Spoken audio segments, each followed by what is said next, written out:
So for this next panel, we're staying with venture capital because it's changing. A lot of things are changing, and this speaks to the urgency of the need. There's new funds that are breaking the traditions of traditional capital fund and directly funding defense companies. So with that, if I can turn my page, we have three speakers for you. We have Lital Leshem, co-founder and managing partner at Protego Ventures, Nicholas Nelson, general partner of Archangel, and Sille Pettai, CEO of SmartCap. And leading this conversation is Leah Hochshin. She's from PitchBook, which is one of my absolute favorite resources for venture capital and startups. That was probably a bigger plug than she expected. So give them a round of applause and bring them on out.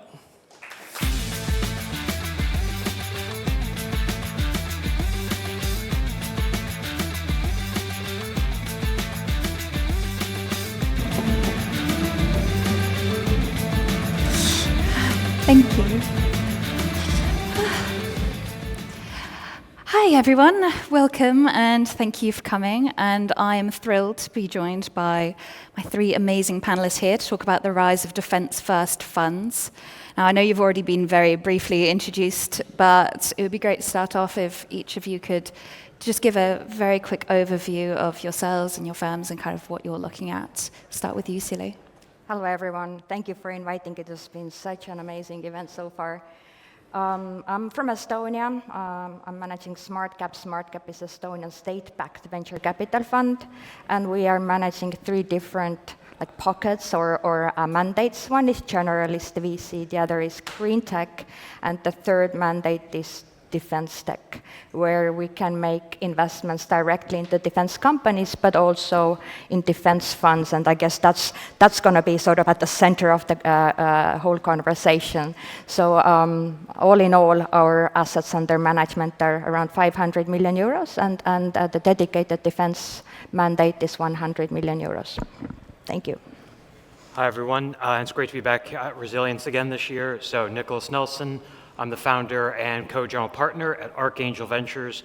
We are split between the UK and Estonia, and we invest in defense-first and defense-only startups from pre-seed to Series A. Looking forward to the conversation today. Hi, everyone. It's great to be here as well. My name is Lital Leshem. In general, I'm an American-Israeli entrepreneur, much more Israeli than American. You can hear that by my accent. I spent about 12 years in the different systems in Israel, so served as an operational officer in the Gaza Strip Brigade for about 7 years, and then moved to the intelligence community in Israel and served under the Prime Minister's office for another 4.5 years. And then kind of made the leap into the entrepreneurial world, founded my first company named Carbine in the US, which completely changes the way people interact with the different emergency authorities and first responders. After that, I moved to the venture side. I joined as a partner to a private equity in Washington, who mainly focused on defense, AGLS, aviation, aerospace, and cybersecurity, opened our Israeli and Middle East operations.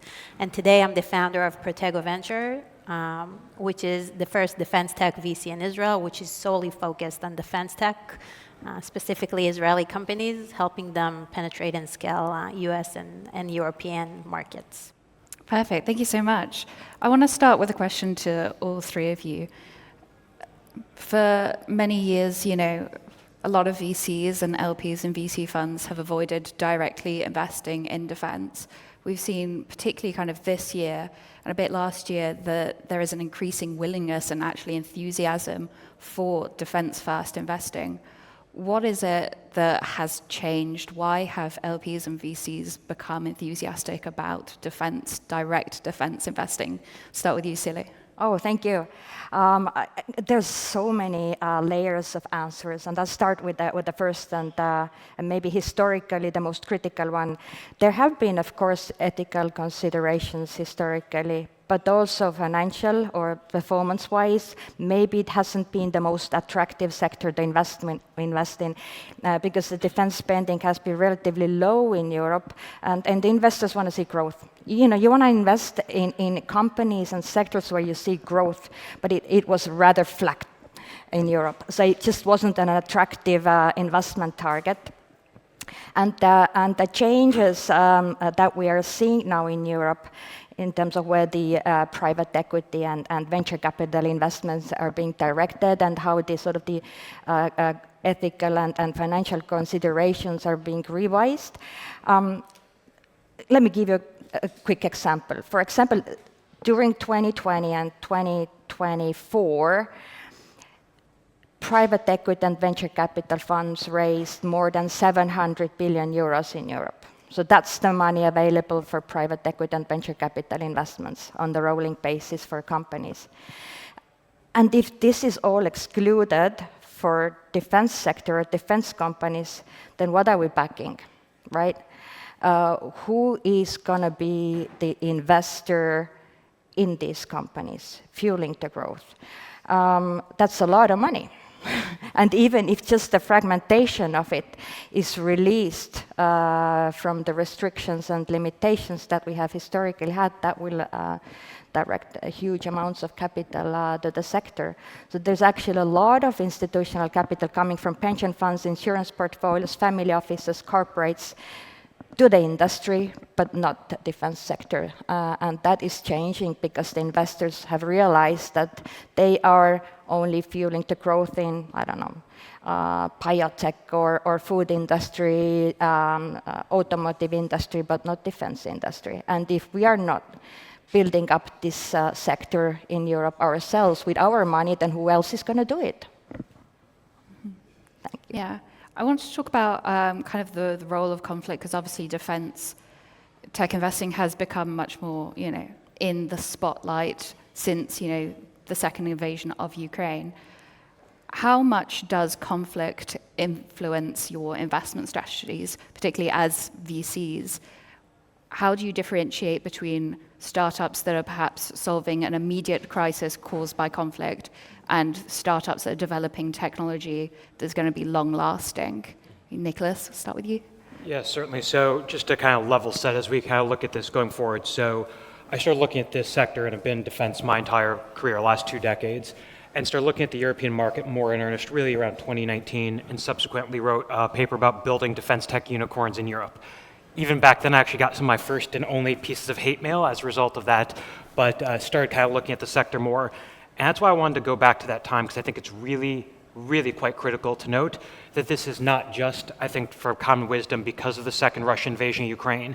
If you actually go back to 2014, all the way through 2021, you actually saw the gap between the US and dual members, I'll get to that in a moment, being closed. And so dual members are those countries that are members of both the European Union and NATO, and they closed the gap over that 7-year period on the United States, still a large gap, by over 27%. So this is part of a longer institutional trend rather than net new because of the second Russian invasion of Ukraine. And on the other side of this is, as anything else, it has, I would say, exacerbated or accelerated things with the second invasion. But even then, having been in Germany and the UK at the time, there has still been a lot slower pickup for a lot of the reasons Sille pointed out previously: legacy ESG, LPA rules and regulations or other concerns that have kind of stymied this. At the same time, it still is a fragmented market, so that has been another challenge to overcome. We can get more into that in general. But I think this being part of a long institutional trend is quite important to note, because structurally, as in any hype cycle, there are going to be people who are here early on and who will be here afterwards versus moving on to the next and the next and the next. I've seen impact funds, I've seen climate funds, I've seen even crypto and NFT funds who are now suddenly defense curious at best, and that's great to see, but they will move on to the next hype cycle afterwards.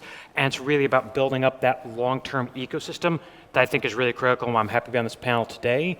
And as part of that, you really do have to understand all of the different levers, because as Sille rightly pointed out, it's not one or two of these things, it is the amalgamation of all of them in a single picture. Mm-hmm. Lital, I wanted to ask you, because you're currently fundraising and you held a first close a couple of months ago, you said, and most of your LPs are US based, so maybe it's a different perspective than, kind of fundraising in Europe. But even though the attitude towards defense first has gotten better, like a lot of LPs are still unconvinced. And what are kind of the concerns that you hear from LPs that you speak to as when you go out and pitch a defense first fund? Well, it's divided into a couple of those. I guess investors, when we approach them today, are concerned from the regulation restrictions. Obviously, it's not easy to scale a defense tech company. It never was. To me, along my career from the different systems, I was also always told that VC and defense tech are two parallel lines. They're never doomed to meet. Obvious reasons: long sales cycles, procurement, selling to governments, and a pretty ancient market. That all changed geopolitically, which everything is happening around the world. In Israel, October 7th changed it for us, and today, those investors are seeing the, people say trend, they say hype, but I think those are slangs that are more fitted to the fashion world, and not to the defense tech, which is pretty obvious, which is the future. And with that, you are seeing a lot of interest in terms of financial investors.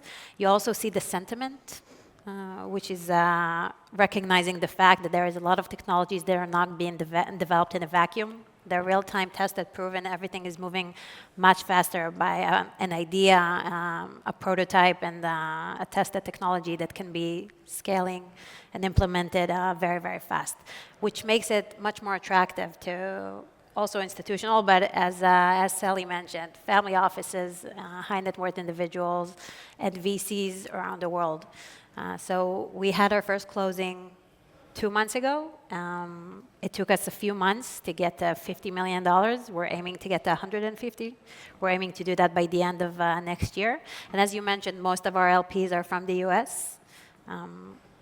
Again, obvious reasons, but we do see a lot of interest coming out of Europe to both inquire Israeli innovation in the defense industry and and also to invest in those kind of VCs with the expertise of a dedicated defense tech fund. Yeah, if I just may come in real quick, because I do want to clarify, I think you touched on a really good point about the hype cycle.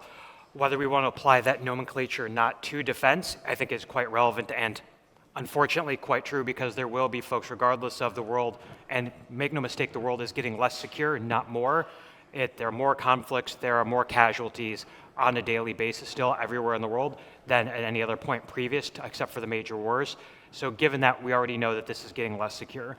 With that said, I think there's also an important distinction to be made between the European and US markets. Now, I've spent half my life in the US, half in Europe, so I feel at least I've seen kind of this movie before to a large extent. When the US, and I think this is one of the purposes of our panel, when the US talks about defense or dual use technologies, there are 36 different funds who either wholly or predominantly do defense and dual use. Now, here's the caveat. Dual use in the United States can mean 90% defense, 10% commercial, or the inverse. When many European funds or investors talk about they want to see majority commercial and, hey, you sold a widget one time to MOD, go with God, you are now dual use.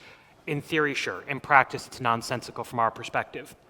And so when you look at that, this is where I think, to your point, terminology matters, but also kind of understanding the idiosyncrasies of this market. And when you see a lot of new defense or dual use funds, as an old mentor of mine used to always say, show me your portfolio and I'll tell you your thesis. I've seen a lot of funds out there and investors saying they do defense, and then you look through and it's awfully tough to find anything that really smells of defense. Yeah, I wanted to ask actually about dual use technology. Obviously, that's been the primary route into defense for VCs, and some VCs, it's the only route they can take to get into defense.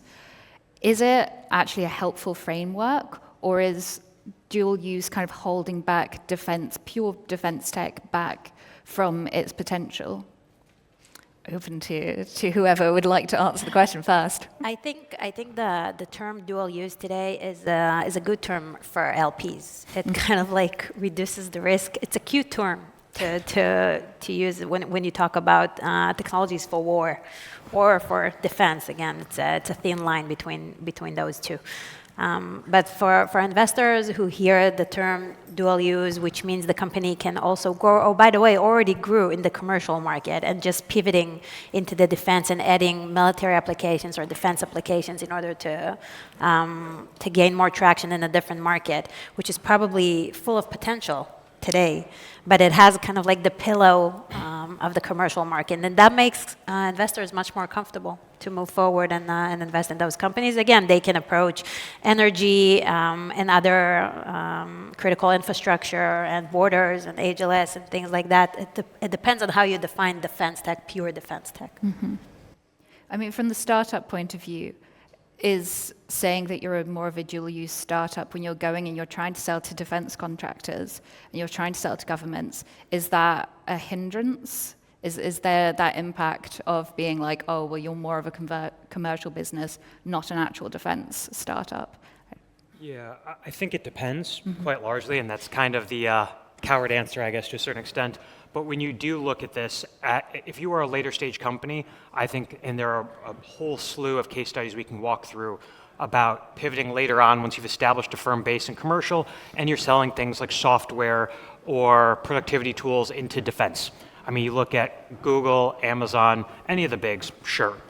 However, when you are an early stage startup, so from inception up to your first initial clients, if you are trying to be dual use, so selling to both the commercial and the defense markets, you are sometimes, hopefully not, but sometimes, and I've seen it quite often, developing two different products, or at least different takes on the products. You have two different go-to-market motions, and you largely are reliant on two very separate or very limited overlapping talent bases. And obviously, I have my personal beliefs, having served overseas quite a bit in my prior career, but at the end of the day, when we will look back from just a sheerly nuts and bolts approach, from early stage, from both the valuation, exit standpoint, so the financial side, but more importantly, the capability development side, defense first and defense only outperforms by all three of those metrics, dual use from early stage. And at the end of the day, this is a bit of a, I guess, cliche. I don't mean it to be as pejorative as it may sound, but at the end of the day, you can either develop something for defense, worry about other markets later, or you can develop something for both markets at the same time and do both poorly, most likely. But that's our thesis, so happy to get pushback on that. I totally agree with you, by the way, on early stage. No, because that way they'll usually view it as not focused. Like the company should be focused either on the commercial or the defense industry when they start with, as well as their global market. I mean, usually Israeli companies will look either on US or Europe as two target markets. They wouldn't do both of them in parallel, but that's only early stage. When you have a company that already has traction and revenues in the commercial side and then pivoting into the defense, we see it as super attractive.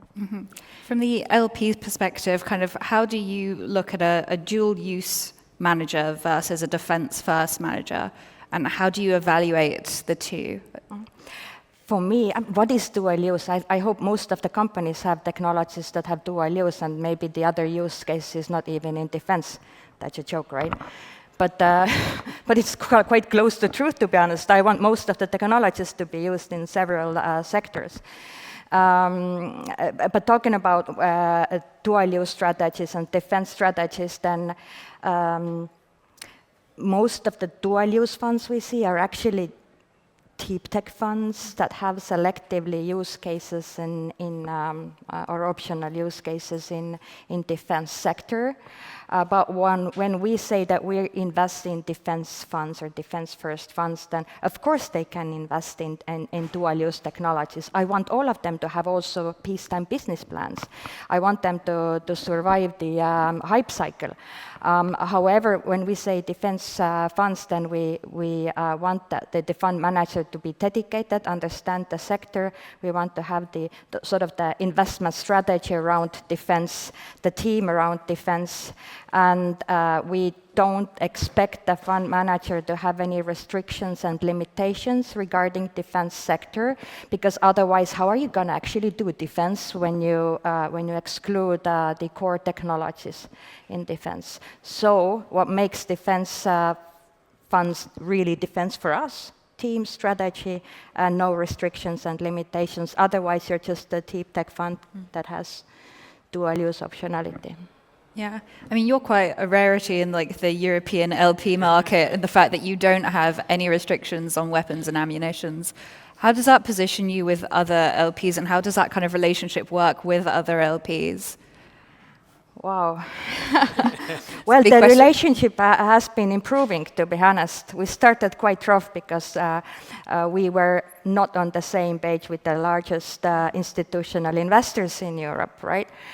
So it put defense funds who actually intended to be defense funds. They put them in the really complicated positions because they had to choose either a defense first LP or a large institutional LP that still comes with the restrictions and limitations, but intends to build defense industry.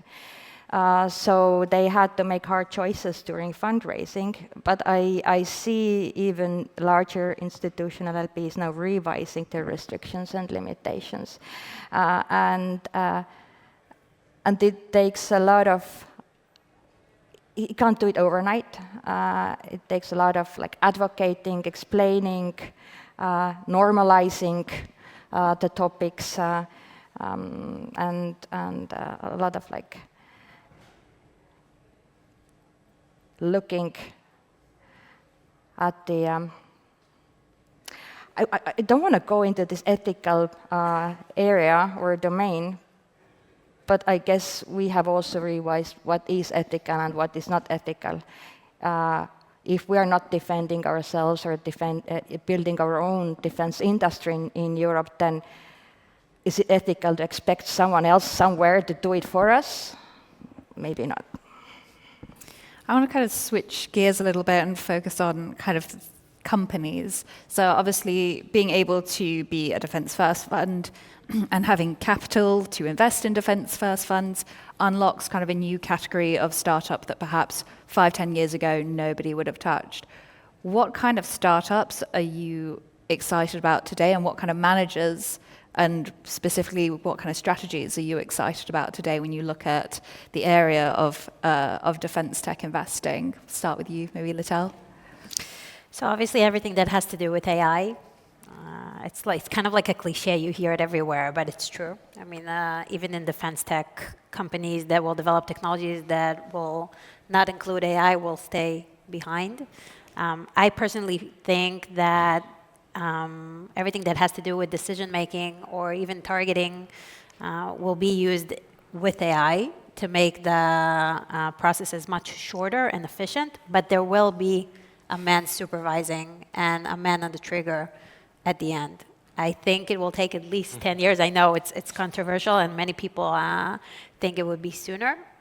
I feel it will take at least 10 years for us to completely have a machine do the work for us.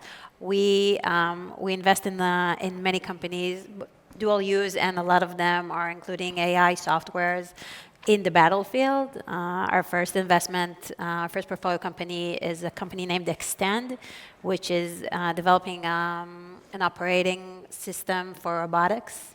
Their claim to fame is a drone, but they do it for any kind of robot, tactical drone, and they're using. I mean, there isn't a unit in Israel or in the U.S. that is not using them today or is not aware of them. So they're scaling very, very quickly. Another company that we have is a company that we just put a term sheet on the table, which basically developed a kit that makes any vehicle autonomous from remote. So you can control it from here, whether it's a tank, a Hummer, or whatever, you can control it from remote. Less lives are in danger, and that's super critical in the battlefield. Mm-hmm. Yeah, certainly. So for us, at the end of the day, starting at kind of a high level, what does defense even mean for this one? And functionally for us, it means basically one of two things. Is it making our populace more resilient to threats, or is it making our warfighter either more resilient or more lethal? That's it, folks. And so when we do look at that, we're looking across a whole gamut of different technologies and solutions out there. I'm a big firm believer in show, don't tell. So of the now soon to be 6 investments we've made this year, most recent one, or second most recent, is an AI lab here called Offset Labs that is building basically AI solutions, but for the national security space. I think when you look at having generalist AI companies looking at the sector can be quite interesting. Similarly, you have the primes trying to develop their own solutions, but for the latter, there's a talent delta. For the former, there is a lack of understanding in some cases, or even a lack of willingness, believe it or not, still. So that's one of the areas we're focusing on. Another great example is one of my old angel companies that I was the first investor at, that we subsequently in my old fund did the seed of, and we've just been delighted to do earlier this year the Series A of Labyrinth Technologies, which is based here in the UK, which helps basically as a novel command and control or C2 approach, but that also helps you basically leverage every human as a sensor. So things of that run the gamut, but then it's all the way over to, and this is my final point, to more hardware-oriented solutions. So we are glad to be one of the first VCs into Kraken Technologies, which is an unmanned surface vessel provider that is expanding like gangbusters here. They've just done a joint venture in Germany, and I have done even trials out in the Baltics for Task Force X. So I think too many people focus on defense is either, hey, it's going to be all AI, which I do agree with, there's huge parts of it to play with, but hardware is still a key component. So there are going to be things in any good portfolio, as any venture firm should be targeting, that are going to more resemble traditional hardware or even deep tech, all the way to those who, if you squint, look almost like B2B SaaS, but just think of it as more B2G or B2B through the primes. So our portfolio is a selection of that and balanced out. Mm-hmm. Yeah, SmartCap is going to be the LP backing those funds. You're going to see two defense funds, or one defense fund, the other VC fund without any, let's say, suitable strategy for us on the stage. We have back Dark Star, and we're also investors in Plural that you're going to see on the stage, who are supporting and investing in European sovereignty. We're working on several other defense VC funds on the market, so defense first funds could rise in Europe. I'd say it's not just about investing in them, but being the first believers in them, because we are ready to be the first LP in emerging or first-time fund managers. So we can actually diversify the capital supply by bringing completely new investors to the market and increase the capital supply to companies. So that's about it. Awesome. Well, thank all three of you so much. We are officially out of time now, but I'd like to, a little applause for all three of you. And yeah.